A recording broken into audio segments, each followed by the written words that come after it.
The official FIA video explaining the rules for 2026 has been released. In today's video, we'll discuss it together, comment on it, and look at some nuances that emerged from the video that perhaps not everyone noticed, but are crucial for next year. We also need to talk about Dr. Obbs' comments and see Max Verstappen, who will use number 3 next year instead of number 1, which will be used by Lando Norris. So Verstappen isn't going back to number 33, which he used before. Instead, he'll use number 3. We also need to talk about our rival being Leclerc. There are a lot of news on that, also from Maranello's side. And finally, we need to discuss Toto Wolff and his statements on Mercedes. Remember to leave a like, subscribe, and turn on notifications so you won't miss any videos on Formula 1 and Ferrari. With that said, let's immediately check out the Federation's video that was released yesterday. And we'll comment on it together because there are many changes, especially regarding overtaking modes on track. Let's take a look together. Throw out the rulebook, rip up the form book. 75 years of innovation continues in 2026. These are the biggest regulations changes in more than a decade. The most visible change? Active Aero. F1 cars will dynamically adjust the angle. The first change obviously is active aerodynamics, allowing drivers to adjust the angle of the front and rear wings. As explained later in the video, it will work like DRS with predefined zones where this active aerodynamics mode, called the overtake mode, will be activated.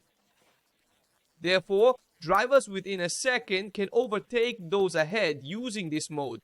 Let's see together now. Their front and rear wing elements. In corners, the flaps are in corner mode, their default closed position to maintain grip. Obviously in corners, the mode is deactivated to maintain grip and prevent drivers from having a car with low downforce. But on straights, the overtake mode is activated, which essentially adjusts the angle of the front and rear wings, activating a sort of DRS on both the front and rear. Designated straights, drivers can engage straight mode, which opens the wings to reduce drag and increase top speed. It's available to every driver, every lap. Overall, the cars are shorter, narrower, and lighter. The wheelbase has been shortened, making them more agile and responsive for the drivers. Here, they're basically explaining the structure of the cars, which will be narrower, smaller, and also lighter. Additionally, the wheelbase has been shortened to make the cars more agile. And while the cars still sport their 18-inch tyres, they're narrower too. Underneath, it's a whole new story. The long Venturi tunnels are gone, replaced by flatter floors. That means less downforce but greater setup flexibility. The tires are also smaller, as mentioned earlier, and the underbody will be flat, so there will no longer be Venturi channels, only a diffuser at the rear. The flat underbody obviously makes the cars harder to drive with less aerodynamic downforce. And this also makes driving on track more interesting, more challenging, and more dependent on the driver's skill and handling. These are the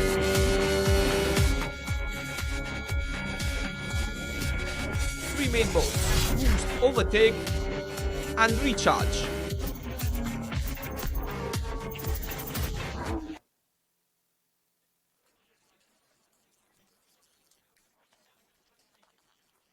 Now, they'll explain them in detail, and then I'll explain them to you too. These are the three main modes for overtaking on track, or for defense. Trolls. Boost, in my opinion, is the most interesting mode because it allows you to have extra power from the battery, so from the electric part of the engine. And you can use this power anywhere on the circuit, whenever you want.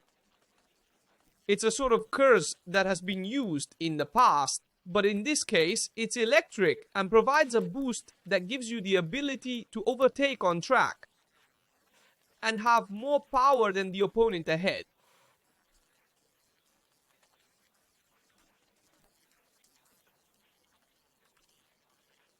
You can use it whenever you want, at any distance, and this is very interesting, because we'll see how drivers will take advantage of the boost mode, which we can call turbo mode if we want, to overtake on track, perhaps depending on the race moment or the optimal time for the tires.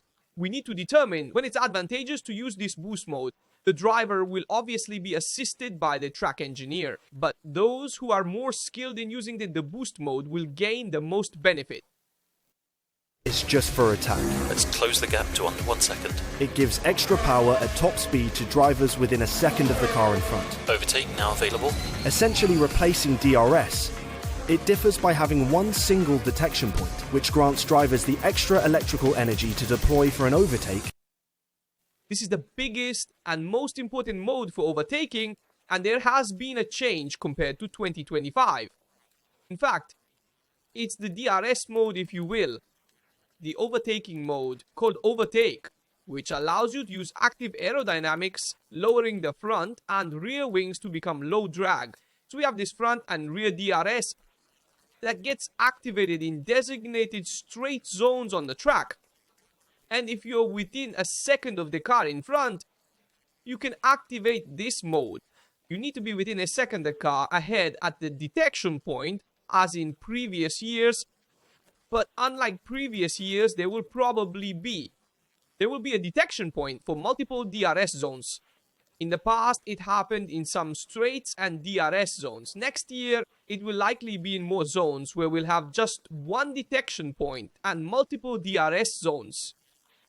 We'll see, this is how it will be. This is what the Federation also showed in the video, a detection point for all multiple straight zones where you can use the overtaking mode.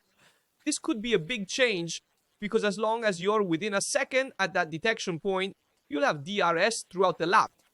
This would significantly change how the overtaking mode is utilized. The turbo mode, so the boost. If you use the boost to stay within the detection point within a second, then perhaps you'll have DRS throughout the lap. This would also greatly change how to think about overtaking the car ahead. In any case, it's like a boosted DRS, if you will. Or to pressure the driver ahead to make them vulnerable later in the lap. And to power boost an overtake, they'll oversee their battery recharge as well. Working with their race engineer, they'll be selecting from different modes to recharge their battery from braking and engine energy. This is the last available mode, which is the recharge mode, as we've seen in previous years, which recharges the MGH and MGK. And the electric motor. So it serves to recharge the battery of the electric motor. The electric motor will be larger, with 50% of the power going to the electric motor next year. So even more energy will be needed to recharge the battery, making the recharge mode even more important. As mentioned in the video, drivers will be assisted by track engineers to determine the best time to recharge the battery. Boost, overtake, and recharge make drivers tactical masters and add more variables, making racing less predictable. Fueling this change is perhaps the most significant update of 2026. At its core, it's still a 1.6-liter V6 turbo hybrid, but the balance of power has changed drastically. A near 50-50, almost a 50-50 split between fuel and electric, bringing hybrid performance to new levels. In fact, it said 50% electric motor, 50% thermal motor. The power unit changes completely. We're at 350 kilowatts for the electric part, 400 kilowatts for the internal combustion part, about 1000 horsepower total.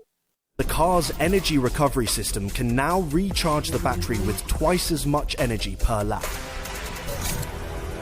And precisely the recharge mode goes to recharge for double the power. As for during the lap, you'll have more opportunities to recharge the battery during the lap, because otherwise there was a battery recharge issue and thus a problem with utilizing the electric motor. Because if you don't recharge the battery enough, you can't exploit the electric motor, resulting in much less power with heavy cars. This was somewhat the issue that arose, if you will. This year, they said, well, if drivers use too much electric motor energy, then they won't have enough power. What do? So there's increased recharging. Obviously, the battery will need to be recharged more on low downforce circuits like Monza, while on high downforce circuits like Monaco, there will be less need to recharge the battery. As Formula 1 moves towards its goal of net zero emissions, 2026 marks a significant milestone. The new power units run on an advanced sustainable fuel for the first time. È fatto da fonti all'avanguardia come la cattura del carbonio, i rifiuti urbani e le biomasse non alimentari ed è certificato in modo indipendente per soddisfare rigorosi standard di sostenibilità. Every update in regulations brings improvements in terms of safety, and 2026 is no exception. Let's immediately talk about the fuel, which will obviously be sustainable as we've seen, and the goal is to make it 100% sustainable by 2030. Now, let me talk about the safety cell. The driver's survival cell and the roll hoop are strengthened to take 23% more load, roughly the weight of 9 family cars. This front section now... The roll hoop has been reinforced by 23% and can withstand the impact of 9 family cars, meaning it can handle enormous impacts. This is a major upgrade for safety. Yes.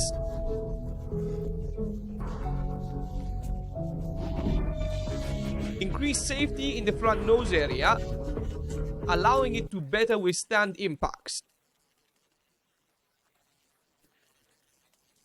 Visibility. All cars will have mandatory lights on the side of the mirrors, in addition to the existing rear rain lights. Lights have also been added to the mirrors as well as the rear, on the rear wing and underneath where the beam wing is. To increase safety in low visibility conditions, there are more flashing lights. So, how will the biggest F1 changes in 12 years change driving and racing in 2026? With less down... These are the most important changes we'll see next year, and they are quite significant, especially in terms of driving style, how drivers will interpret overtaking on the track. Because obviously a lot of power is given to the driver who can decide when to overtake, at what moment, which mode to use, whether in sync or not. We have the overtake mode, turbo mode and recharge mode. So overtake, turbo boost and recharge. And so we'll see how the drivers will interpret the new rules. Certainly, whoever adapts better to these regulations, who can better interpret the use, for example, of the boost mode, will have a great advantage on the track. Pay attention to the driving style of cars that will have less load, as aerodynamic load will not be generated from the floor, so the driving style will also be significantly different. In my opinion, we will see cars that understeer much more than in the past, and we'll see how the drivers adapt. And which driver adapts first? Pay attention to the airflow reaching the car, and also, as we mentioned in yesterday's video, the outwash effect. Because the front wings have been modified, we might see teams trying to enhance the outwash effect to weaken the cars behind. So that could also be a key point. Pay attention to all these details. Following another car through corners should be easier, but the cars themselves will be trickier to handle. Same power, less grip. Driver skill will be on display with them on the limit more often. The future of F1 is here, and it's going to be fast, fierce, and unforgettable. So when he says it will be easier to follow the car in front, it's true in part. Yes, it might be easier to follow the car in front because you have more modes for overtaking. But in my opinion, the outwash effect will increase without the Venturi channels, as the ground effect is generated at the top of the car. Teams will then look for every loophole to increase aerodynamics above. And we know that by increasing aerodynamics on the upper part of the car, you generate more turbulence, which then reaches the car behind. So be careful, as the more turbulence there is, the greater the outwash effect, the more dirty air reaches the car behind, the more tire wear occurs, as these cars already have low dynamic load, so the tires will wear out more, also because they are narrower, smaller, and thus heat up more easily. Pirelli guarantees a stronger, harder carcass. We'll see next year, but certainly having more aerodynamics above results in a greater outwash effect, and thus more dirty air for those following. So be aware that this somewhat contradicts the new regulations, meaning yes, there are more overtaking modes, which is good, but aerodynamics on the upper part of the car has always created problems in Formula 1 regarding dirty air. Let's also read Dr. Hobbs' comment, which says, I like that the boost mode is available everywhere on the track, and that overtaking is possible on several predetermined straights, with the driver deciding when and where to use it. I believe this will reward the savviest drivers who understand the technical advantages and disadvantages of their cars, utilizing the additional electric power in areas where their car might be limited, but saving it in those where it performs better. This is another very important detail. Do you have a car that performs better with a lot of load? Well, make more use of the boost on the straights. Do you have a car that's running with less downforce? You try to use the boost maybe when exiting a corner where you have less traction and therefore less grip, utilizing the boost mode. Another critical aspect will be the batteries. Recovery and implementation will be fundamental. It's often taken for granted that the recovery speed and the ability to implement at maximum speeds aren't a given. Sure, regulations will set the limits, but is your technology capable of operating up to the limit? How efficient are your recovery and deployment systems at transferring the maximum possible power from the batteries to actual performance? And this is a very important question because obviously you need to try to manage energy recovery while maximizing the use of the energy available in the battery. And this difference between recovery and power delivery isn't a given, meaning not all teams may be able to recover enough energy to then use all of it during a lap. In my opinion, there will be teams that manage to recover more energy and others that will struggle more with energy recovery. And all this is obviously attributed to the engine. So whoever has the more performing engine is also more efficient from this perspective. So whoever manages to have an engine that recovers enough energy will have a huge advantage over the others. In fact, more than performance, we're talking about engine efficiency here. So it will be important to work a lot on the power unit, on energy recovery, and the power units need to be efficient enough to recover sufficient energy that can then be used during the lap. The first year will be complicated. I've heard that teams across the grid have struggled to integrate the new control units for this complex electrical system. There will likely be reliability issues at the start. But as always, human ingenuity will prevail, reaching a point of stability and optimal performance. And I totally agree on this. We will have issues with the power units and energy recovery, for sure. There will also be problems with the control unit, that's guaranteed. But obviously, these will be resolved as we progress with the regulations and over the years, while the FIA aerodynamic designers will have devised technical regulations to limit the possibilities of creating airflow. Engineers will inevitably find a way.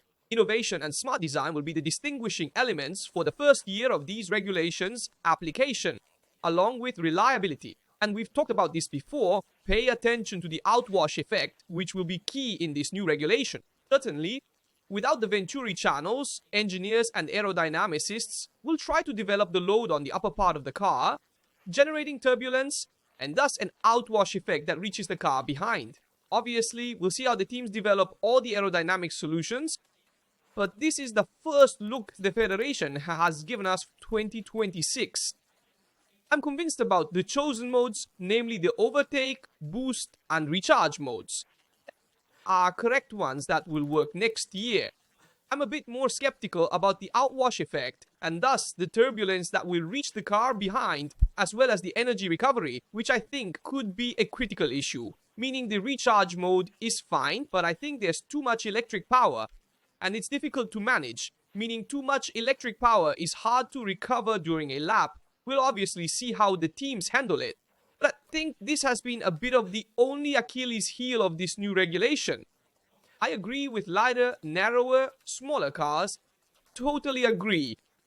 Increased safety is also great. We'll see how they react on these somewhat more critical points. Max Verstappen will use number 3 next year instead of 33. So a return to his roots, meaning Max Verstappen always wanted to use number 3. Then he used 33 because number 3 was already used by Daniel Ricciardo. And now he will be able to use it next year. So a new number for Max. And pay attention also to the words of Patrice, who said the only driver who can compete with Verstappen and who is an absolute phenomenon is of course Carletto. That is Charles Leclerc. This is what Patrice said, and I agree in the sense that if we see Leclerc fighting for the title next year, the only or perhaps one of the few drivers who can beat Max Verstappen is Leclerc, whom I see as really very strong, much improved this year as well. He adapted very well to a car that was undrivable and managed to drive it to the limit even beyond expectations. So in my opinion, Leclerc can be the real rival to Max Verstappen, more than Norris, more than Piastri.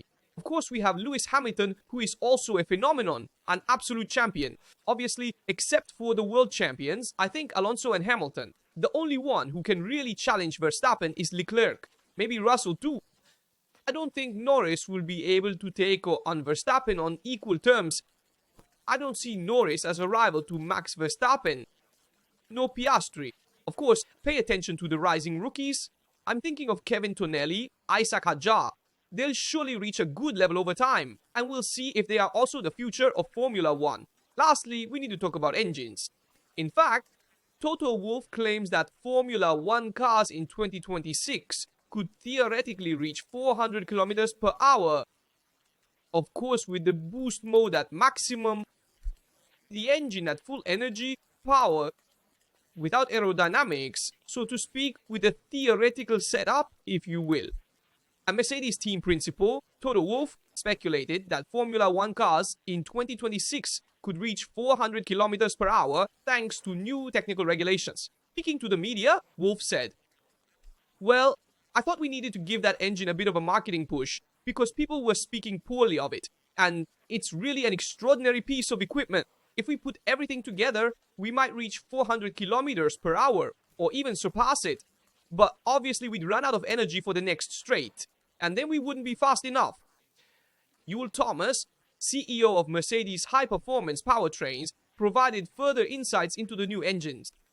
Speaking to the media, Thomas explained, "I think the initial performance will be very similar to today's. We have a turbocharger that is no longer an electric motor, so there might be some turbo lag. Potentially, we'll make up for that lag with electric power. So, I think in terms of the straight line from the start, the performance will be quite epic compared to today. But we know that we'll start to downgrade earlier on the straight because we don't have enough electric energy to use continuously. And that's the main point I mentioned earlier. There won't be enough energy to exploit in the corners around the circuit. Because if you use all the electric energy on the straight, you won't have it for the rest of the circuit. And you can't recover enough. So electric energy will have to be dosed according to the most opportune moments, using it a bit on the straight, a bit on corner exit, and it will be used according to the conditions. However, on more demanding circuits, there will be more energy available, which is a bit counterintuitive because you need less energy, fewer horsepower, yet you'll have more available.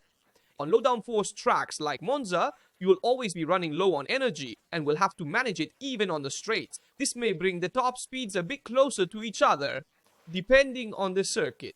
Even if one circuit is very demanding and another is less so, since the energy has to be dosed, obviously we're talking about the race, we'll have top speeds that are a bit closer across the various circuits. We'll also see if the Mercedes engine will be the best on the grid, as presumed.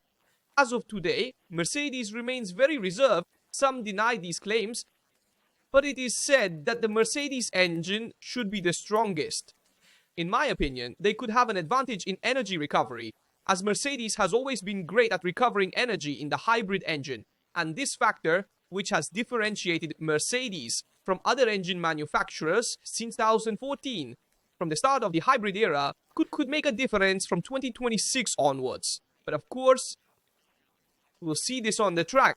Let me know in the comments your opinion on the new regulations explained by the Federation, including aerodynamics, which will be less than 30% compared to this year, the various overtaking coins, Patrici's statements about Leclerc, Verstappen's new number, and we also know that Lando Norris will obviously use number 1 next year. Share your thoughts on all the topics we've covered in the video, including the Mercedes engine. As always, I remind you to leave a like, subscribe, and activate notifications so you don't miss any videos about Formula 1 and Ferrari. Here from Toto, we'll see you in the next video.